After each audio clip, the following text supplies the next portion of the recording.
Is it being recorded? Yes, it is. All right. Nice to see everyone. It's 8 o'clock.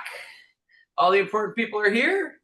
So let's dive in. Oh, well, all the important people except for Jeff Haley. If only he'd show up.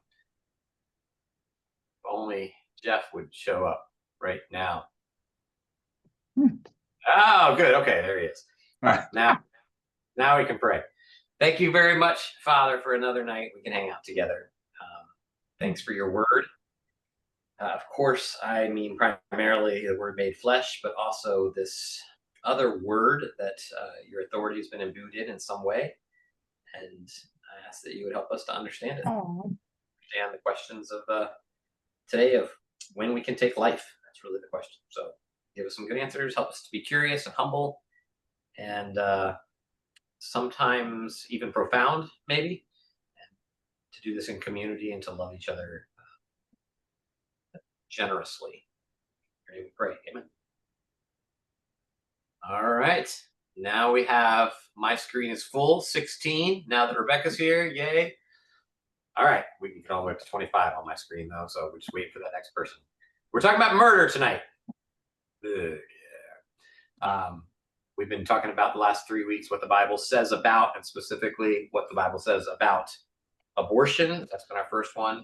But I thought I'd just start off just like we are strangely preoccupied with murder, with taking life. It's a weird thing. I don't know how long it's been that way, but it's certainly the case now. I was thinking through, you know, the movie Inside Man. Anybody know that one? It's I can't remember. English actor, really good. Where it's a bank heist, and he goes into this bank, and he ends up staying in there even after he's stolen all the money. If you guys haven't seen that movie, you got to go see it. Anyway, there's a little tiny piece of it where this hardened bank robber who's in this bank stealing this thing, there's a kid there and he's playing on his video game, and they have this conversation back and forth, and the kid is talking about this, and he tells him the goal of the game is to kill as many cops as possible so the gangsters rule the street. The blood and the graphics, the kid says, were so gruesome. The bank robber ends up telling the kid, he says, I'm going to have a conversation with your dad. So the bank robber is correcting this kid who's, this is where we're at. Video games, right? Like, I'm guessing every one of you is involved in some true crimes podcast or, I don't know, serial on, some TV thing. You're watching CSI. Am I right? I mean, tell me something that you watch that the center of it is some sort of taking of life. What do you like? Say that first question again. What do you like? That's a story specifically. I was thinking about a movie, but whatever. That's talking about taking life. Like, that's the whole point of it. It revolves around taking some life. Taken. Like NCIS? Taken. That's a good one. NCIS. Yeah, there you go. Yeah. I listened to the podcast True Sunlight, which was birthed out of the Murdaugh murders. There we go. Yep. I don't even know what that is, but yep, there you go. Whole podcast about murders. Yep. There's the new one. Has anyone seen Thursday Murder Club? It's a new Netflix one. It's pretty funny, but it's all about a murder. There's a million true crime mysteries. Agatha Christie's, Alfred Hitchcock's. I don't even want to watch a movie that doesn't center around some kind of murder taking place and someone figuring it out. Dexter. That one's good. I started watching it, but it was so slow. But it does get better. The Thursday Murder Club. Okay. Okay. Yeah, it was slow. What did you say, Davin? Dexter is very popular. Oh yeah, there you go. And Dexter's back now, right? After years being off the air, it's back now. So all about a serial killer who's psychotic, but trains his to only the bad guys. So yeah, this is where we are. So why are we so preoccupied with this? Everyone's gonna have a different reason, right? I don't know if it's, a gun situation. I don't know if people in places where they don't have guns are constantly watching murder shows. They probably are, because they're watching all of our stuff. I don't know if it's video game violence or lack of parental oversight. You come up with all the different things. It's probably the prohibition of school prayer. If we just let school prayer back in, then there would be no murders anymore. Actually, Yeah. because I have a little bit in this, Norway doesn't have like any action shows. And I learned because like I did this whole workshop in Norway on firearms for film. And like the person that I worked with is like the only person in Norway that does anything because they have so few of those shows because they don't consider it like a good form of entertainment. They have all dramas and like emotional family stuff, and like they have almost no action because most people, because like it's guns are banned and all that stuff. Like they actually don't watch those kinds of things.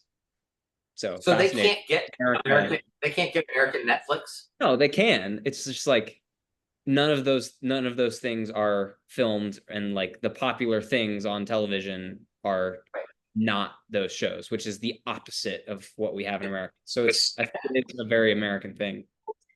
Oh yeah. Yeah. And Davin, to your point, that's all over Scandinavia and even parts of Europe. It was quite something as a teenager to be sitting there watching the nightly news, and they wouldn't talk about violence, but they would show at least partial nudity, if not full nudity, right there on mainstream local television. So they just have a very different way of viewing things.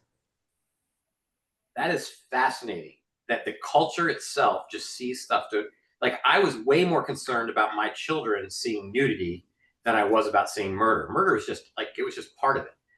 But I think it feels like the Bible is a whole lot more against the whole murdering thing than it is about nudity. But anyway, we're going to talk about some of that stuff right now.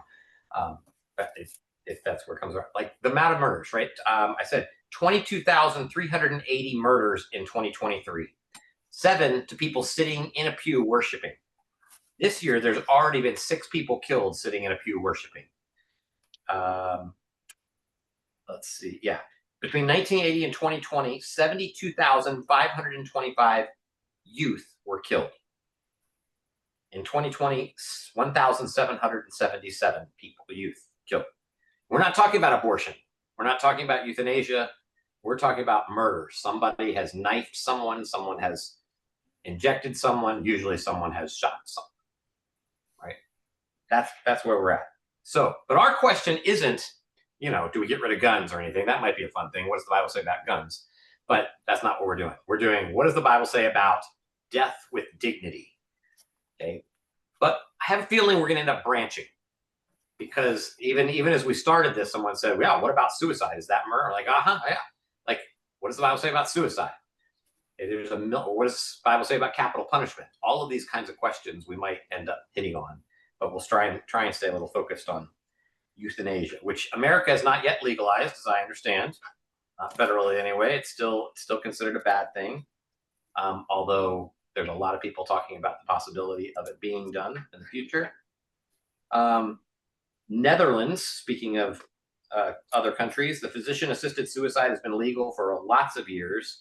And as of 1995, the Dutch government, doctors admitted that 6,000 patients had been killed without explicit consent. So 4% of all Dutch deaths are without consent, assisted physician suicide. So, yeah. 1994, Jack Kevorkian. You guys remember Jack Kevorkian? Somebody let poor Josh in. Yeah. Jack Kevorkian was invited to give the Sunday sermon at his church in Michigan. And I think about this, I think, what in the world is wrong with us? All right, I'll let Josh in. Already hit the Travis button. is- It's just processing through. Calm down. I brought him in. All right.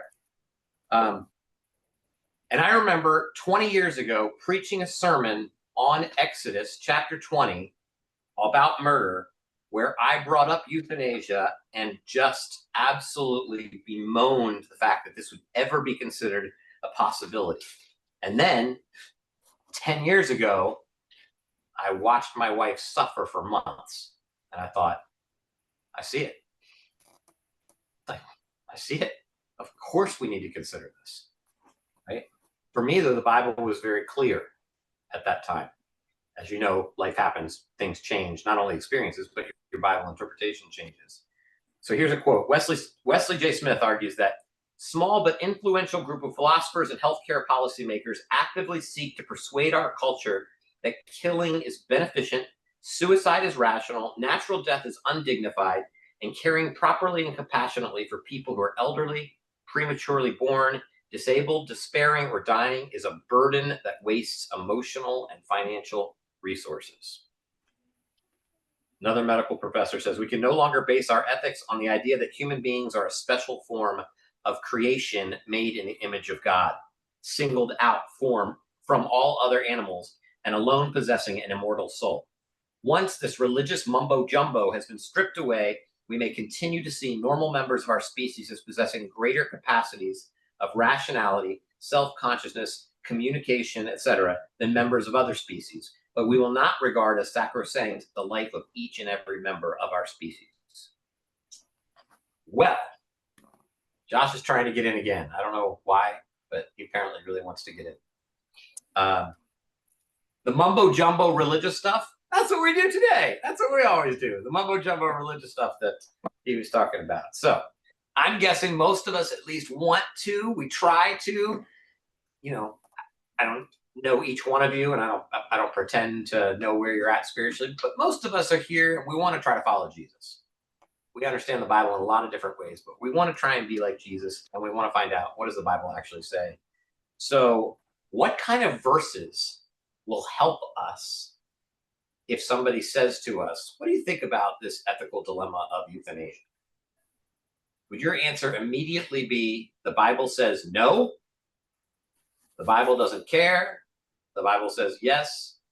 And would you have proof texts? Because they're asking you because you're the Bible person, right? Otherwise, you might say, well, I have a whole other reasons for believing in yes or no to that. But they're asking you, what does the Bible do? What are you going to do? Where are you going to go? Talk to me.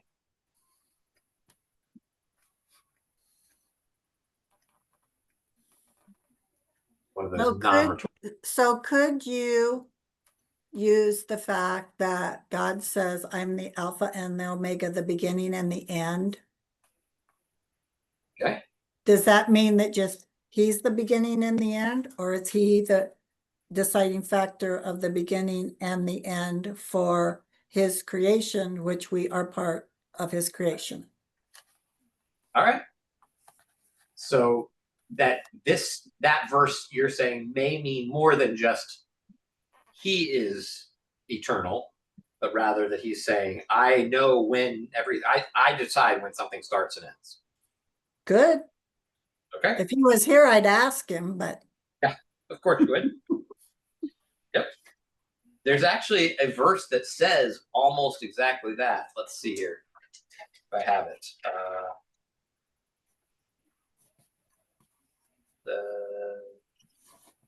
So here's two verses. One's in Job chapter 30. It says, I know you will bring me down to death, to the place appointed for all the living.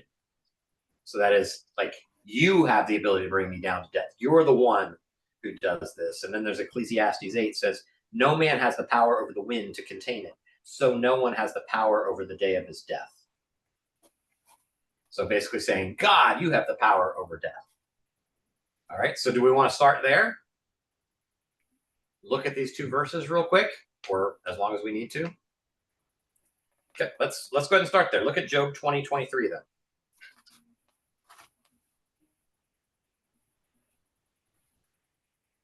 And then I'll let you guys take it apart. Tell me what it means. Job what? Job chapter 20, verse 23.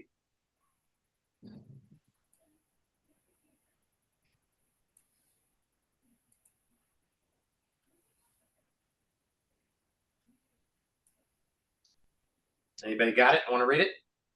When he has filled his belly, God will vent his burning anger against him and rain down his blows on him. 2023.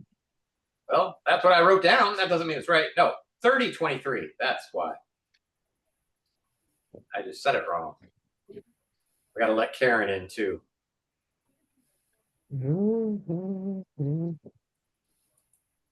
Can't expect Travis to both be reading and let people in. For I know that you will bring me to death, the house assigned to everyone living. Okay. So does this say that God is the one who chooses when we die? And does this apply?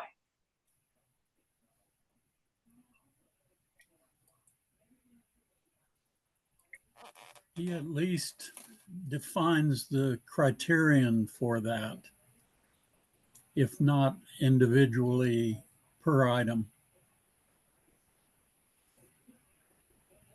Okay.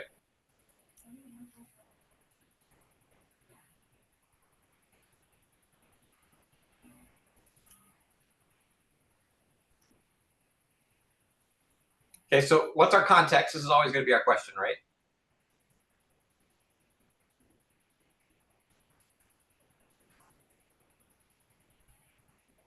What's happening?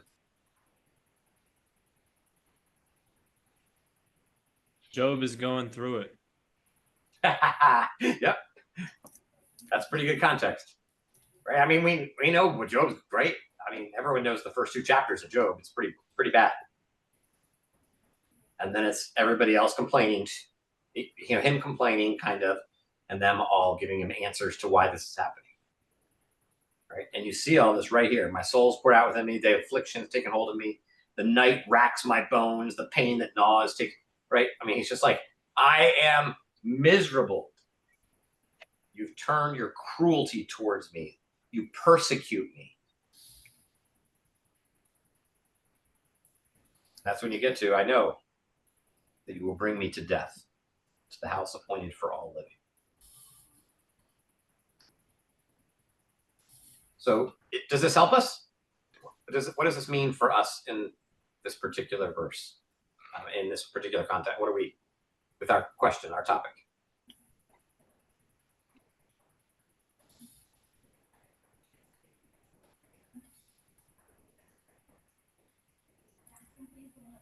Well, isn't this part of Job's lament to God where he's just like, hey, like, isn't this Job crying out, I know you're trying to kill me, God. What did I do wrong? Like, isn't that the context? I did all the things you told me to do, and now you're trying to kill me. I was curious about that too, Travis. It looks like this is part of Job's 3 so-called friends have told him, boy, you've really screwed up or this wouldn't have happened to you.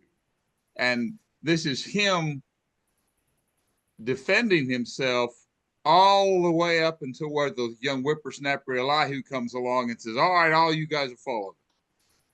So it's in that context when the 3 friends have finished what they're going to say. And now he's defending himself. And then the result is God doesn't kill him in the end. Right.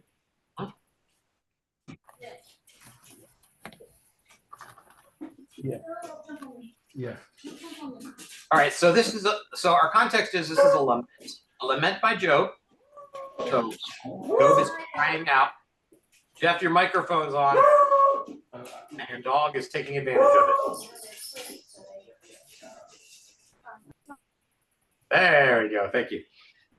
So he has a lament, and these are his feelings coming out. Now, keep in mind they're not Job's feelings so much as they are. I mean, that's how the narrative works. But this is a theodicy. This is a bunch of chapters of somebody's artistic portrayal of how someone would be in this particular situation and why God would, why God would be doing something evil. Like, it's really just a question, why do bad things happen to good people? Right? And this is one attempt at an answer towards that. So, and they portray Job in a certain way as crying out to God and knowing that he's the one who brings him to death. So at least Job's theology is God is the one who lets me live or die. So there's something here. Now the question I think we'd have to determine is Job right? Is this for all of us prescriptive or just descriptive? But all right, we've got something here. What about Ecclesiastes 8:8? Just turn the page there.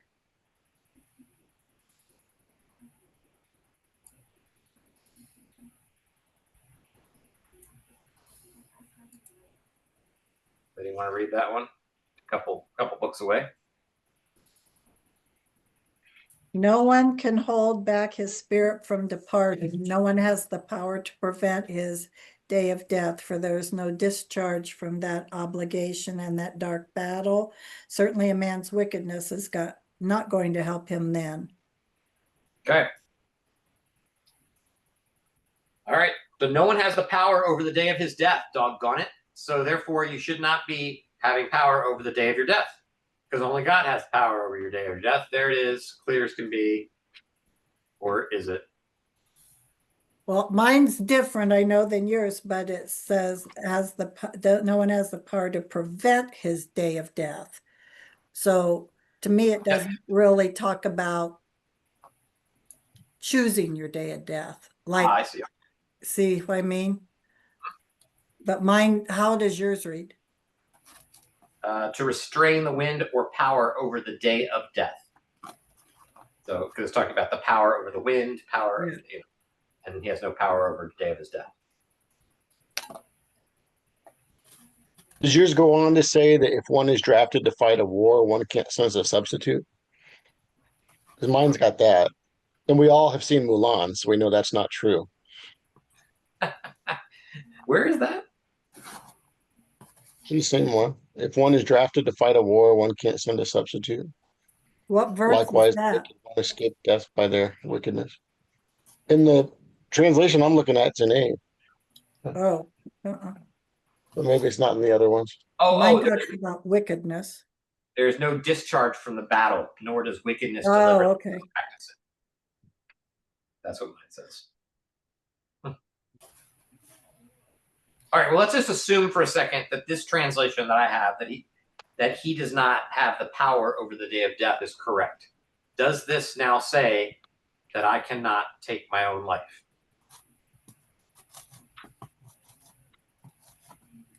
Again, is this a description or a prescription? Let's remember our genre here.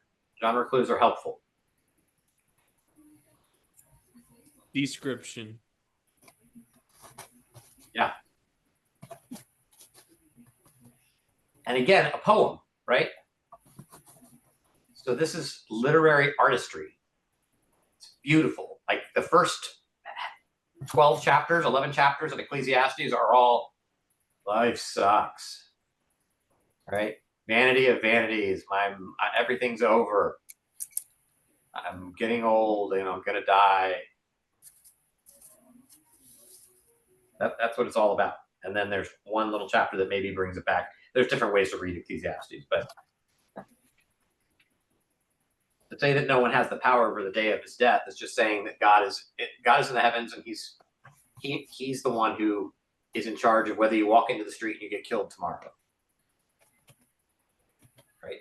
But it could also be true that he's in charge of when I take my life. Like, right? And if he's sovereign and I decide to shoot myself right now, then I would just say, yeah, he knew that, he was in charge of it. He knew the day of the death. So I'm not sure the Alpha and Omega thing would work, at least not really easily. Also, I think that verse about Alpha and Omega in Revelation doesn't mean that. It really is talking about the eternality of God. All right, what are some other verses you might go to? I figured you'd all start with the same verse, but maybe not. But obviously not. Thou shalt Yeah. not kill unless it's a Canaanite. Right. That's right. That's the bad guy. Specifically, Canaan. All right, thou shalt not kill. Deuteronomy Let's go. 5:17. All right, let's do Deuteronomy 5:17 then. If I can figure out where I'm at. What's Deuteronomy 5:17 say? You shall not murder. Good. All right, so Deuteronomy 5:17 and Exodus chapter 20, verse what? 19 or something like that? Deuteronomy 5:17. Thou shalt not, what does mine say? You shall not murder. Yep. Okay. So what do we do with that? It's Exodus 20:13 and Deuteronomy 2013, yeah. 5:17, like Brad said. I think Brad was talking. All right, Leviticus also says, whoever takes the life of any human being shall be put to death. Proverbs says there are 6 things the Lord hates. Yes, 7 are an abomination to him. Haughty eyes, a lying tongue, hands that shed innocent blood. Okay, so all these have the same basic understanding. So we have, it's really pretty simple. It's just like, at least this one is Ratsak. I think it's Ratsak. See if I wrote that down somewhere. Okay, nope. Ratsak. I said it right, but I didn't write it right. Ratsak. Okay, so that's our word, and this word is going to show up in a lot of different places. It is our word in Exodus and Deuteronomy. Thou shalt not. Some of you say murder, some of you say kill. Okay, those are different things in our mind, at least. So the interpreters, the translators are trying to make an interpretation here and get up with this word. So what does it mean? What's our problems here? Why can't we just let this go? I mean, is it as simple as just saying, thou shalt not kill? And obviously, if I take my own life or ask someone else to take my life, then I'm killing and we're done. Like, it's that simple. We shouldn't do it. I think Travis already kind of gave us a hint as to why this isn't quite so easy. Did you give us the Hebrew word that they use for kill? Yeah, Ratzak. Ratsak. And I'm sorry, I must have missed that. The like what your definition of it is. Is there any other context in which it is used? Are there any other contexts in which it can be used? Yeah, like anything might not be what we think of as murder. Or like first degree murder, second degree murder, third, like what are the differentiations of that word? Well, Or is there or is it used in the context of murder or kill? And for those that don't know, like kill and murder is a unlawful killing. So killing is all killing, but murder is only unlawful killing, is the legal distinction between those two words in English. right. Well, okay. So the word means take life. Okay. So if you're just going to do an etymological, you look at the word, you don't have any answers to that. It just means to take life, Ratzak. But there's more to things than etymology. We call this etymological fallacy. When you start defining a word and then you exegete it as such, right? Words change meaning and they have meaning only in context. Words don't actually have meaning in and of themselves unless it's agreed upon between us that that's what that word means. Okay. And these people are 2,500 years ago writing these things. Okay? So they don't have an agreement, a contract with us as to what this word means that we know about. So we have to do the work of figuring out every single place this word shows up. What are the other options that could be used in this kind of situation? That's our best guess. All right. It shows up a lot of times, but that's what it means. We don't know whether it means the killing is premeditated, whether it's accidental, whether it's part of vengeance. Like none of those things are inherent in the text. There are other words. Okay. So just to give you a little bit of an understanding, there's the word harag, which is usually the word that's used there, is harag, which is just a general act for killing, slaying, right? If you want to go to the good King James, destroying. Most common word is harag. That's what you'll see if David kills Goliath, he's probably haragging him, right? There is, you don't need the Hebrews for all that. You can't even read it. Tabak, I'll read it. I'll write it in English. Tabak is another one, and that just means to slaughter or butcher. You can be for animals. It can be figurative. A lot of different uses for it there. And one of the more interesting ones I think of is the word for strike or hit. At least in the lemma, it's nakash. Nakash. And yeah, that's a kof in case I've got people here who know what it is I'm writing. It's not okay.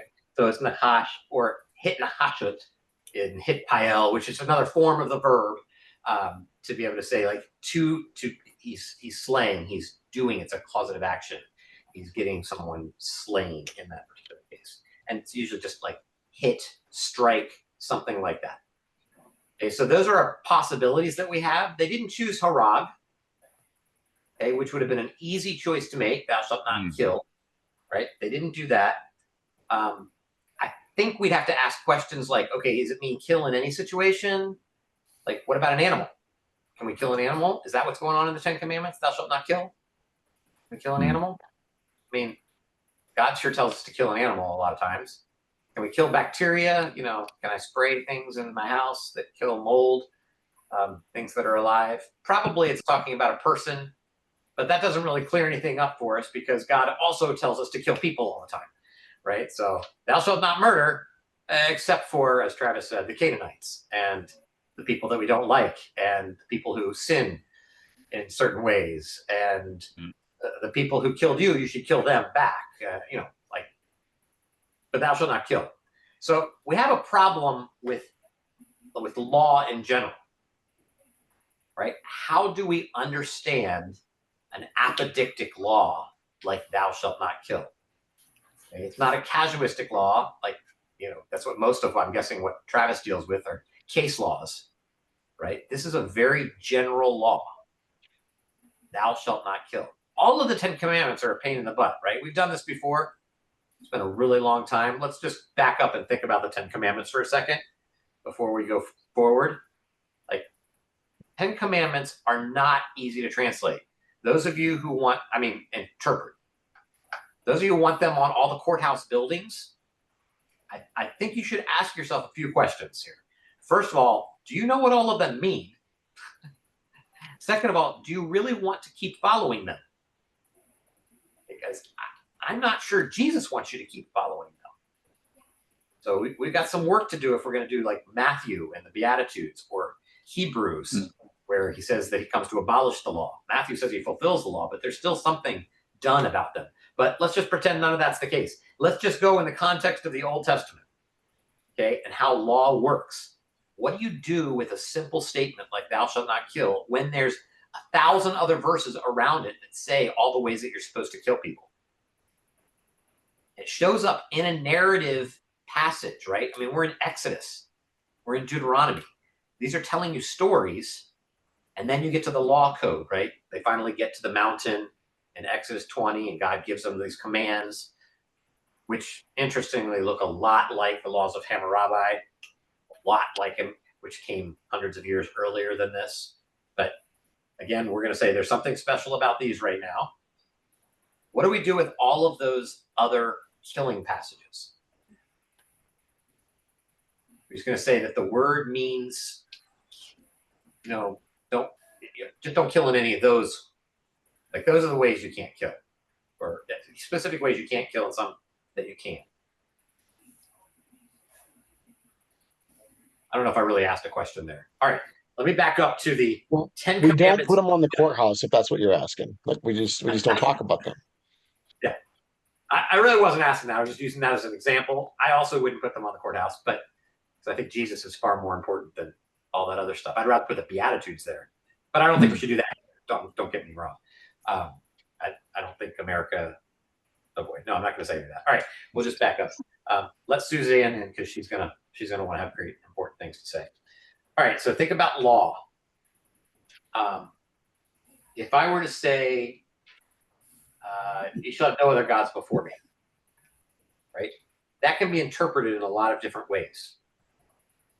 Okay, so for us, what we mean is don't have anything that stands in the place of God, like power or lust or money or things like that. That's what we just call gods because we're too sophisticated to believe in actual other gods. But they probably thought about actual other gods that were imaged in specific ways, right? Like maybe by carving a calf, okay? Or making an ark, the covenant, or there's tons of, just look up gods on Wikipedia and you'll probably find pictures of just tons of gods from the ancient Near East that they believed were there. Is it possible that that verse simply means when you go into the temple or on a house, you know, in your house, when you have your household gods, make sure that the Yahweh idol is up front. Don't put any other ones before his. And we have a story just like that, right? The Ark of the Covenant is put in to the temple of Dagon, and they put Dagon in there, right? And Dagon falls over and breaks all over the place. Like, don't you dare put anything in front of Yahweh's idol. Yahweh's the best God. It's a possibility, right? thou shalt not commit adultery. There's all kinds of rules around thou shalt not commit adultery. First of all, it's only for men, right? Like women can't even really do it. Thou shalt not, what are other ones? Steal. Oh, how about lie? Let's do that one. That one's a fun one. Thou shalt not lie. Okay, what does that mean? Does that mean to tell a false truth? All right, so what if I tell you a fib and then I say, I'm just kidding. Am I okay there? Oh, yeah. What we mean is don't tell a false truth with malevolent intentions. All right. You're already adding to what it says, which you might be right, but you're adding to the actual thing based on all the other stories out there. Well, what about Rahab? Rahab tells a lie, right, in order to save the people. What about the midwives in Exodus? They tell a lie in order to save the children from Pharaoh. And they're both blessed for telling those lies. So apparently you can tell a lie, but it has to be in favor of God, right? On God's side. Then you can tell a lie. Jacob steals his brother's birthright, right? And God honors him. There you go. Yep. And if you're hiding the Jews in your secret wall in your Dutch house, okay, I think you should say, I'm not hiding the Jews there, right? If they say, are you hiding the Jews? You should say, yes, I am upstairs to the left in the wall. Like, no. Sometimes the truth is not owed to people. Sure. Generally, the truth is owed, but maybe sometimes not. All right, you got the point. None of these are easy interpretations. Now we get to killing, when there's lots of other killing going all around. That's the context for this thing that says thou shalt not kill. Thou shalt not kill. Here's when you can kill. Here's when you can hear. Here's when you can kill. Here's when you must kill. Here's where you absolutely have to kill. Right? All in the context around it gives this a little bit of a flavor here. Thou shalt not kill. So isn't it thou shalt not kill the blameless or the innocent? It seems like that's where they're going. Right? Based on all the narratives in the law. Right? And here's another thing that we know here, right? This word, okay, our main word, ratzak, is never used in reference to war. Okay, now this is not an automatic, like as we're exegeting it, just because it isn't doesn't mean it couldn't be. But it does tell us something about the way they use this word, or at least the authors of these books use these words. It's never in reference to war. It's not enjoining pacifism. We know that. It's never used in reference to punishment for capital crimes. Okay, so Moses himself requires the death penalty on certain things. We might want to argue that Moses is wrong and we shouldn't do that, but at least in the text, he's okay with it. And it would be very weird, right, if he required the death penalty and then whoever did the death penalty was then also killed because they killed somebody, and then those people were also killed because they killed, everybody'd be dead really soon. So that doesn't seem to make a whole lot of sense. It's never used for lethal self-defense in the Bible, and it's never used on any occasion when God or angels are doing it. Okay, because maybe they at least assume if God's doing it, it's the right kind of killing. I mean, we dealt with all that with the monsters and stuff. I'm not persuaded, but still, a lot of killing going on in those monsters passages. So like Brad said, the killing seems to be a specific kind of killing, which is why we usually try to use the word murder instead of killing, because it kind of gives us a different connotation of the word. It seems like it's always used in the instance of forbidding planned or premeditated murder or assassination or various kinds of mass slaughter, things like that.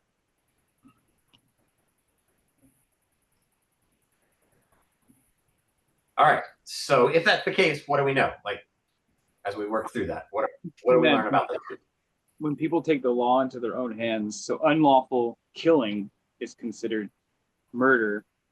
And so people taking the law into their own hands, or maybe the will, if you want to murder yourself, you're taking your own will, right? And it's not God's will for that to happen. When you're murdering somebody else, that's your will. And so in the Garden of Gethsemane, Jesus is going to die. And he says, Father, your will be done, not mine. So with that statement right there, if we're praying that, if we're using Jesus as an example, we're praying that, we're not going to want to murder ourselves or others, because I don't think God's will.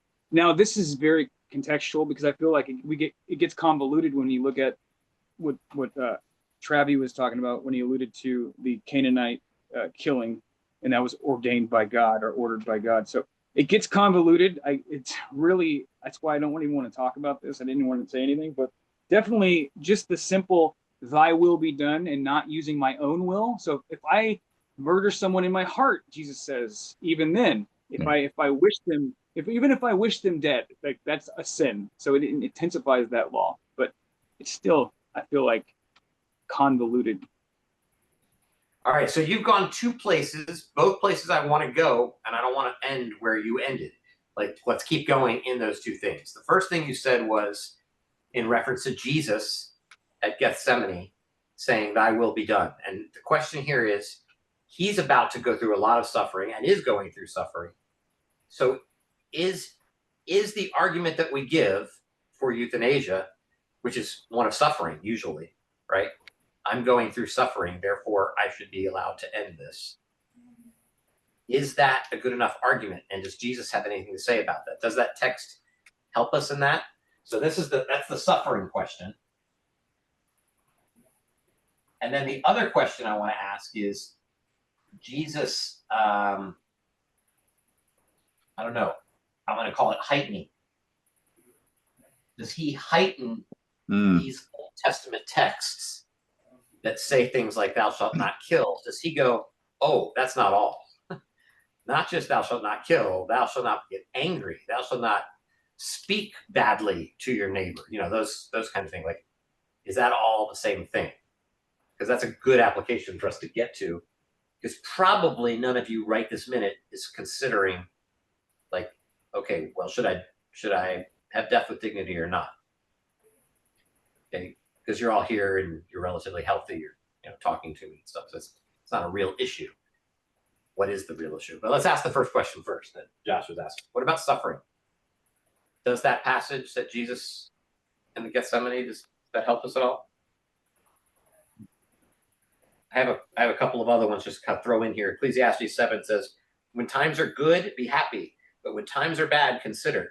God has made the one as well as the other. Right? So, yeah, you're going through suffering. Romans says, tribulations bring about perseverance. God cares about those who cry out for the death and wish to end their suffering. So tribulations bring about perseverance. So that's a good thing too. So what do we do with that? Does that help us in our quest for some ultimate ethic here? Or biblical ethic at least? Maybe not ultimate ethic.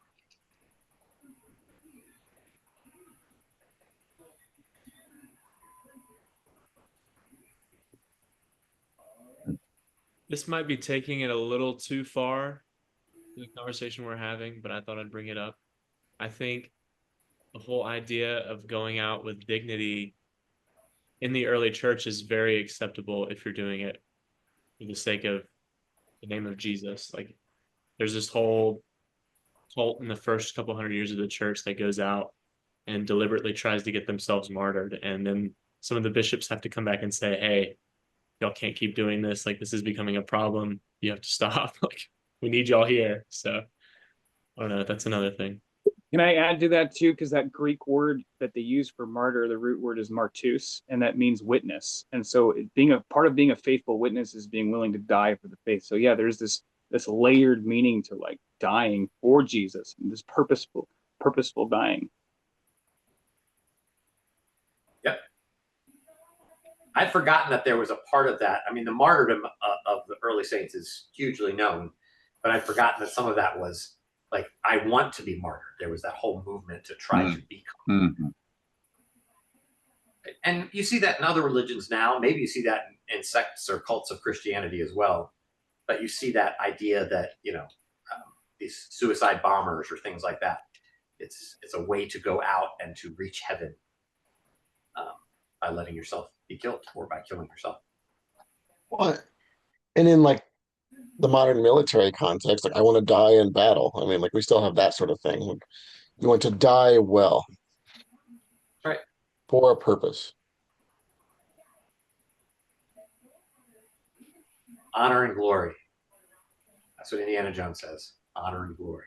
But did they want to die, or are they willing to give their life for their country? Yeah, so as a guy that's going to throw himself on the grenade, Yeah, he's choosing to kill himself. yep, to save others, yeah. Yeah, this still doesn't answer the question if someone's suffering and wants to be put to death so they can end their suffering. That's the euthanasia component. And I think that that's a really hard question, because it's easy to say it's not natural, you know, and that we can't do that. But when you have someone in your life who you love who's suffering and you don't want to see them suffer anymore, and they have a way out, it's painless. Yeah. That option seems palatable then, but it is contrary to the idea of life in general. It is like suffering, and Jesus calls us to suffer well, and even as much as suffering to the point of death. It says that. Gosh, I can't think of where it says that. Philippians, I think, and then even to the point, and it also says that in Revelation. But yeah, the canonic hymn, suffering even to the point of death, I think is what you had in mind, Josh. Let me throw a little bit of a monkey wrench into this thing from my perspective as a hospice former and hospital chaplain.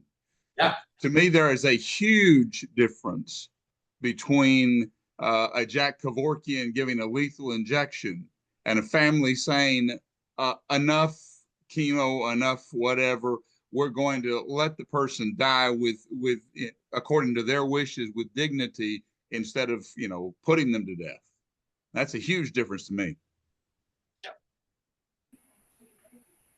Yeah, I guess my question would be, like, I feel like we have this continuum, because I agree with you 100%, right? This is a huge difference, but there's this continuum, and it, you know, it's like, okay, well, we've got like outright murdering someone.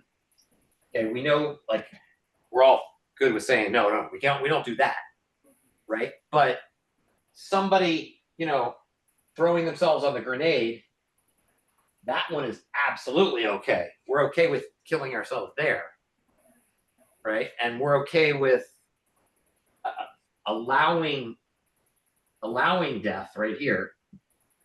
And then, like, I don't know where Kevorkian is, but I wonder, are these things are they just part of our culture or our feelings, or are they based on any? I mean, it's okay if there's part of our culture and feeling. That's a basis. That's a legitimate basis.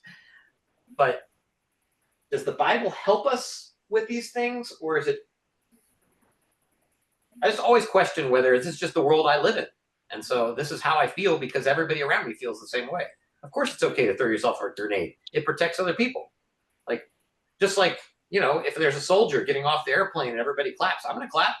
Right? It's just the culture that I live in. I don't know what he did. I'm not sure I'm a huge fan of whatever he was doing.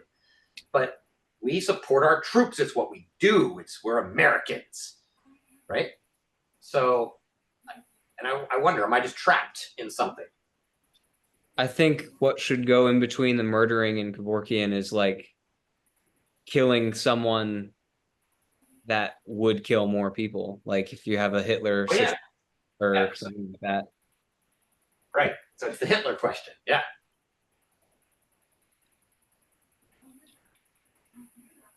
Which Bonhoeffer apparently, right? Yeah. So that's going to be our question. Are you justifying Bonhoeffer? So that's okay. Right. Yeah. I mean, that's my question. I love Bonhoeffer. Where do these things, like, are we just making stuff up to make us feel good? That's kind of my question. The series is, what does the Bible say about? I just don't. I'm not. It's incredibly helpful. Well, you can go back to, I found Exodus 23:7, where it says, never let an innocent person be put to death. I will not stand for this. Yep. So this is part of the Book of the Covenant, Yeah. and so And it's then, specifying Exodus 20, and it's dealing with a very specific thing. right. You know, don't put to death somebody who didn't do something to deserve it. Sure. Which could apply with abortion, like we were talking about last week, because those innocent babies didn't do anything wrong. Yeah. You have to determine whether it's a life or not, but absolutely, that could fit if that's where you come out, or a person.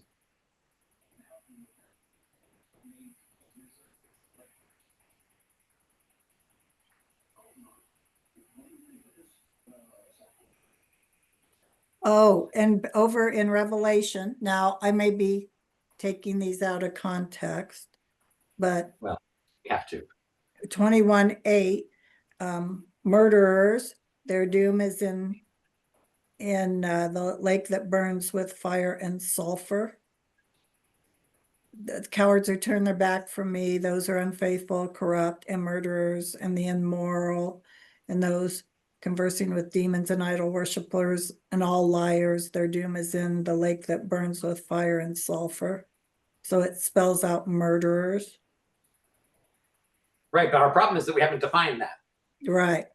What, can I murder myself if I'm suffering? And I know this is going to end in death anyway in 2 weeks, and I'm just going to be miserable for the next 2 weeks? Or do I have to know in the back of my mind, God may miraculously heal me, and so I need to just wait this out? Is it murder to kill myself in this situation? If you can come up with a way that you can die and make the example for God, then the Bible supports that it's okay. Because we have the Samson story where he prays for strength instead of suffering more and being killed. God gives him the strength to kill himself by knocking the temple on himself. That's good. That's a good illustration. Yeah. Good one.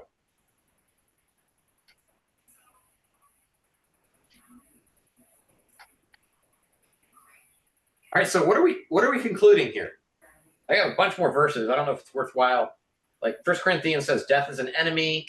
Genesis says life is a sacred gift from God. When given the choice between life and death, God tells Israel, choose life. We can talk about the image of God that we talked about a couple of weeks ago or last week. I don't remember what. But surely I'll require your lifeblood, as God speaking to Noah. From every beast I'll require it, and from every man and from every man's brother I will require the life of man. Whoever sheds man's blood, by man his blood shall be shed, for in the image of God he made man. So the reason that we can't do all these things is because we're created in the image of God. And I'm in the image of God, so I apparently can't take my own life. Is there a conclusion that we can come to? Well, you go to the suffering thing. Like, we didn't really talk about that much. I feel like the Bible has lots of things that say suffer and like suck it up, buttercup, suffering is good. But then I feel like that's a whole separate discussion then that we need to have and look at the context of all of those verses of like, what does that suffering actually look like and what is the purpose of it? Like, does it really mean die and suffer horribly to a death, or is it in a context that is a particular type of suffering that is not that? Well, To answer that question specifically. You want to go with the Buddhists, which I know we're not, but we can just throw it in there.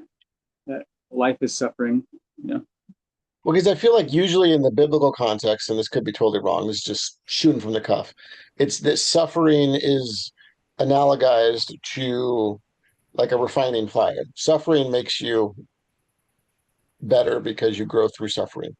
But are you growing through suffering by slowly dying to death? Like that, like that's a separate discussion, I feel like. It's two different kinds of suffering. Yeah. One's for a cause, the other one's for because that's what life is. And especially there's types of suffering, which it means, there's painful ways people die in it. And if we're all really honest with ourselves, we all are deeply afraid of God. Afraid of dying. That was a Freudian slip. I have to go. I love you guys. I'm so sorry. I was late and I have to go to a meeting. I'm so sorry. I love you guys.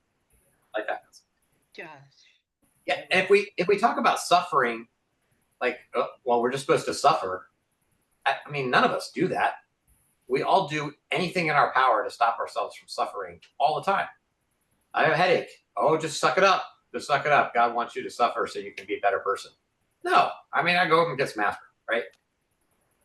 So again, it's all on this somewhere.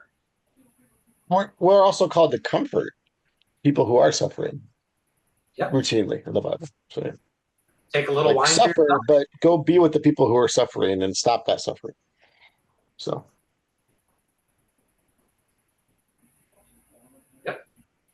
We're called to heal and to care for people. Jesus stopped suffering all the time for people. I'd like to say something about that. Yeah. When David was talking about being a hospice chaplain, in 2 cases, my son-in-law and my husband died in my care, so to speak.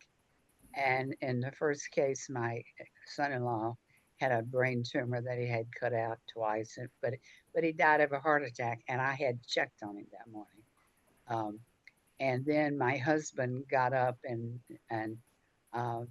was confused about where he was and fell, and he had leukemia, so he had 2 hematomas, which took him away. And I felt guilty about that. But then later, and I felt sorrow about that. And then later, I felt that what a blessing it was for both of them, because both of them were going to, before death, projected,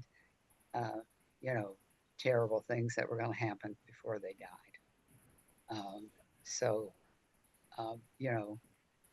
We have this, we do have this feeling of we need to be there to be with people who are suffering or whatever.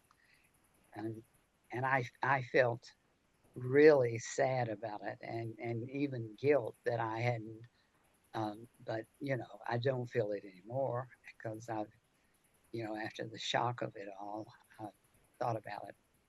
And I thank God that it came as it did. And maybe that's sinful, to be grateful that days of their lives were taken away. Fran, let me react to that. In my work as a hospice chaplain, when somebody died, I had family say, "Is it okay for me to feel relieved?" Yeah. And my unanimous consent was absolutely. They're not suffering. You're not suffering about their suffering. So, of course, this is far afield from where we were, I guess. But I appreciate what you're sharing. Well, and yeah, thank you, Fran, for sharing that. I'm still a little not sure about allowing somebody to die. How different that is from giving them something that will just put them into a deep sleep and, take their life. I mean, our DNRs, that's saying, I don't want to be resuscitated. So is that wrong? I think it's a little more complex than we're saying, because I don't know, I just see a lot more complexity there. And especially with our modern medicine, we can keep people alive for a long time that 50 years ago would have passed. So, but should we? I mean, if we go down that road though, like you can keep going. And I could say, well, you choosing to eat the modern American diet is causing you to die more quickly too. And you're slowly killing yourself by eating fast food and not taking care of your body. Is that the same as murder? Like, I mean, like Smoking? Yeah, smoking, being drinking, whatever unhealthy. thing you want to put in. Yeah. And I would think no. So yeah, but I mean, yeah, it's more complicated, but also you can like stretch it out too far. I think. I get it, but a DNR is a life and death thing. Sure. Don't resuscitate me Right. is a saying, I don't want to stay alive. Mm-hmm. That's a really good point, Lori. I never thought about that. The hospice, going off onto the hospice care, making that decision, and the DNR. Yeah. And most of the time, when you get to that scenario, you're starting to sign a DNR. You've probably had medical intervention up till that time. Yeah. You know, that doesn't happen. I don't know that I know a single person that has signed a DNR without being actively involved in medical care. I know this one. I did. Yeah. I do too. Yeah. My sister and brother-in-law remember that. are healthy, but they both have DNRs. Now, if they're on an operating table or something like that, yeah, I mean, do something. But if like somebody comes across them and their heart stopped, DNR, and they're healthy.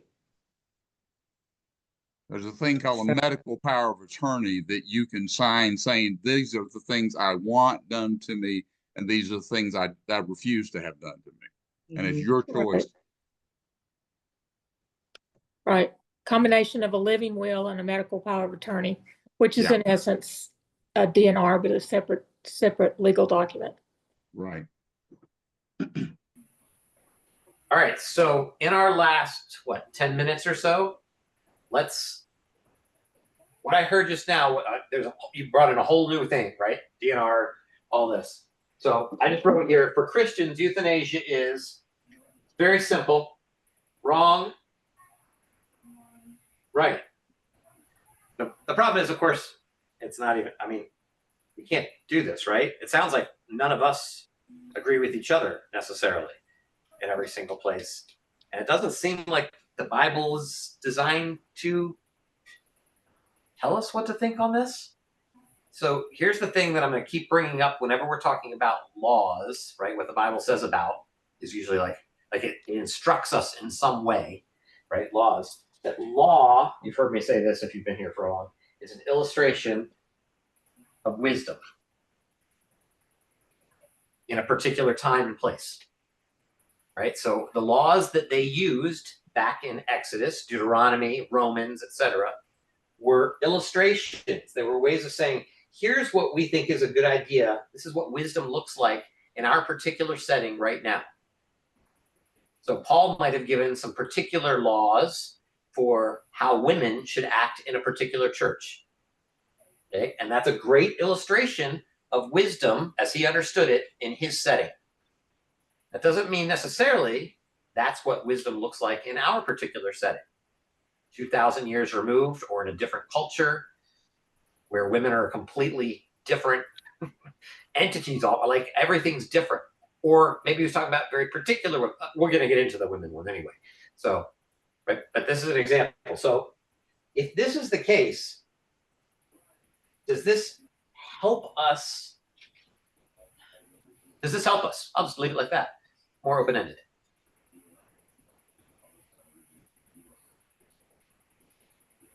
We think of the Bible as being a book that gives us the answers to stuff. I would say no. Because No, it doesn't help. I don't think it does, because either way, we're using many of the same basic utilitarian processes that those people at that time were using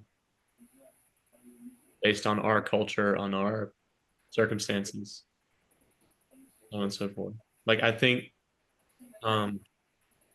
we can assess the world just as well, if not better, if they did, or as they did 2,000 years ago, given our current situation and current medicine, current technology, those sorts of things. I think we can come to those same conclusions without this text. I don't necessarily disagree with you. I think, yeah, I've been thinking about that since you brought it up. I've been thinking about it for decades, but I've been thinking about it strongly since you brought it up a couple of weeks ago. And I don't want to say what I'm thinking out loud, so I'm going to go a different direction. My point is that the Bible isn't designed to give us the answers to our questions. And I'm not sure it was even designed to give them an answer for their particular questions in every single instance either. So that is, in their culture and their understanding of God, for them, this is what wisdom looked like in a particular, in that area. Now we need to look back. We might be able to figure it out. You're saying we can figure it out without any of those texts. I would argue, for me, the Bible is this story that is written through the people's, through God's children. God's children are telling the story as they understand it in their world. But he's allowing them to tell this story that's going to lead to Jesus. Israel's constant failures, et cetera, and that this storyline will lead us to wisdom on the other side, because Jesus is what wisdom is. Right? He's going to be defined as wisdom throughout the New Testament. So it's not going to, this means we're not going to come up with an answer as to whether it's wrong or right. We're going to come up with how is the Spirit working in my world right now, in my life right now, as he may have worked in theirs back then? And where does this lead me to in my discussions? And we do this in community today, right? That helps us lead to answers. We do it by reading this particular wisdom narrative, this wisdom story is going on there. We do it by reading science. I just don't want to leave out a pretty significant part of the story. For me, the part of the story.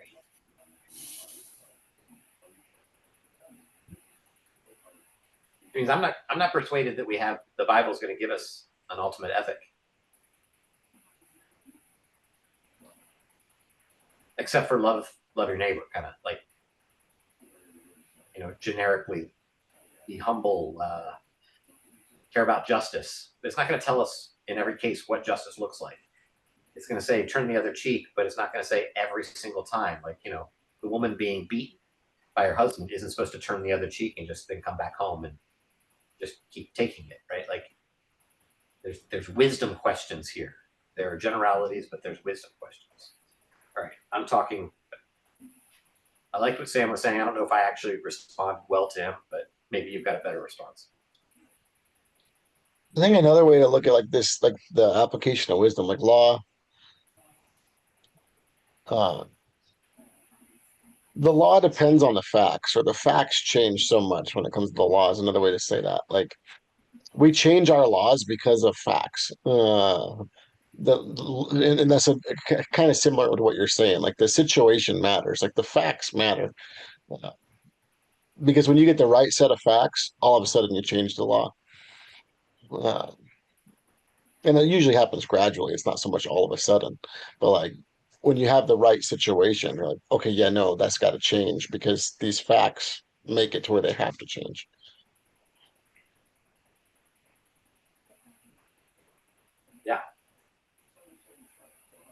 Yeah, I think about that particular one in Exodus where it talks about the person who is raped in a field versus in the city.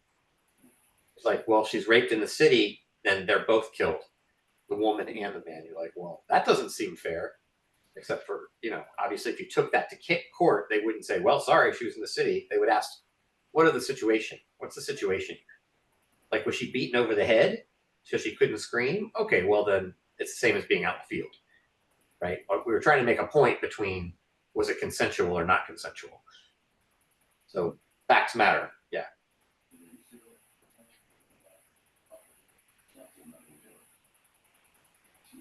Other thoughts?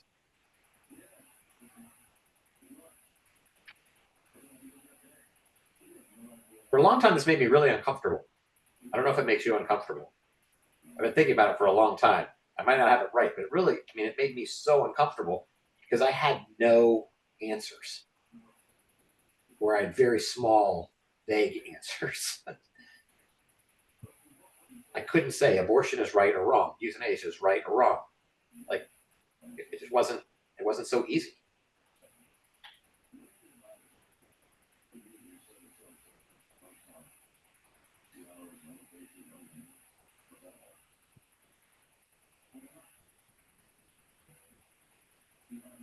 All right.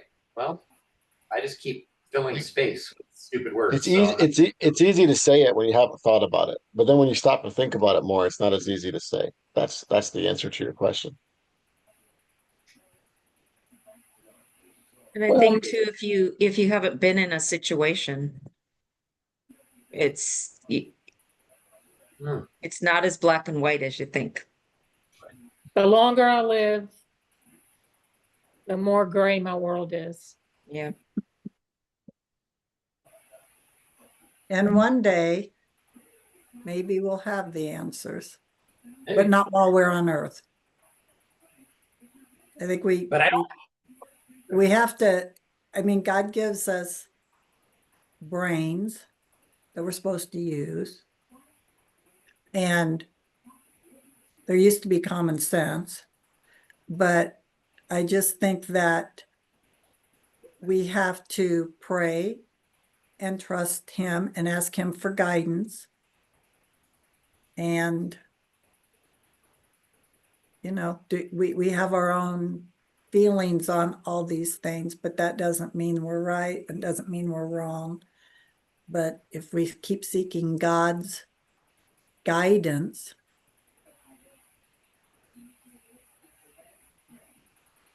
yeah, I like that. I mean, any concerns with that? I wanted to say something about the, like, you know, the older I get, the more gray it becomes, which I 100% agree with, like, for me too. But I don't want us to leave thinking that's just because our experiences, like, changed our theology, which they do all the time, right? Experiences do change our theology. But the Bible, if we'd read the Bible carefully, we would have come to those same conclusions, I think. It's not like we have to go back and go, okay, I got to rethink the Bible so it fits better with my new theology. It's, the Bible has always been this, you know, library of ancient texts with different opinions and moving us forward in different ways. You know, it's been filled with propaganda trying to say this on this side, somebody else saying this on this side. Brueggemann calls it the testimony and the counter testimony. Right? Job is a real good example of that, but there are plenty of books that disagree with Job about the way it is. Read one psalm and one thing will say it, and the other psalm will say something completely opposite. But because of that story, I do want to say, I do think there are emphases in Scripture that by moving that story forward, by that progression, what Riston said last week or a couple of weeks ago, like, I still think life is sacred. And this is where, like, the catechism will come out. It'll say, yeah, it is wrong to murder, but also it's the opposite side of that we need to be thinking about, the sacredness of life, right? What do we do to uphold life? What, not just to not murder somebody, but what in our words brings life to people? What breathes life into people, right? What happens when we serve somebody or send them an encouraging text or whatever to help them live, to bring people to abundance in life? So, you know, even we had that long continuum, you know, wherever you put things on it, I hope that we side towards, I don't remember which side it was, but we side towards whatever life looks like in this beautiful, abundant thing that Jesus is talking about. It doesn't answer any questions, but I think it pushes us towards something, that invitation into something beautiful that comes with the Beatitudes, comes with the Sermon on the Mount, comes with the life of Christ. But I do want to see Jesus's walk as a pathway for us to do, to be, you know, enter into. And I do think that will answer a lot of questions for us when we get there. Maybe not the, you know, it's still not going to be black and white, but when we get there, asking, you know, how would Jesus work through this, and working through it in a community of like-minded people, like-minded in the sense that they're trying to figure out the Spirit's move, not like-minded because they all agree on what euthanasia is, but having those kinds of conversations, I think, is what we've been called to do. Like, this is meditation literature. I feel like that in and of itself, it might be enough. I don't think that's all it is, but it is at least meditation literature where we in community struggle with these kinds of things together. So that when someone is standing there asking David, you know, is it okay to be relieved, feel relieved? I mean, I was there when somebody asked me, can I pull the plug?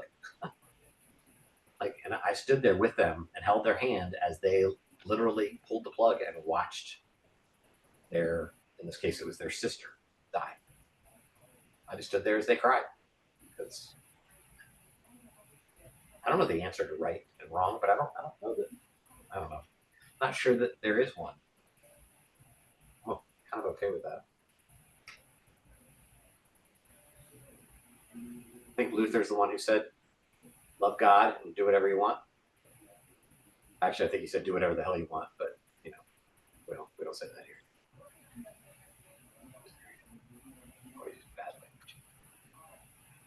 If we love God, if we're heading towards him and we're striving for that kind of world, then I think life will be our emphasis, whatever that looks like. All right, it's 9:15 and I'm preaching. Thanks for hanging out with me. We'll move on next week to something that doesn't include death. Murders. Thank you, All right. Joe. This was very good. Yep, you guys did great. Thank you for contributing in here. Travis, you want to stop our recording so that people can say what they really think now?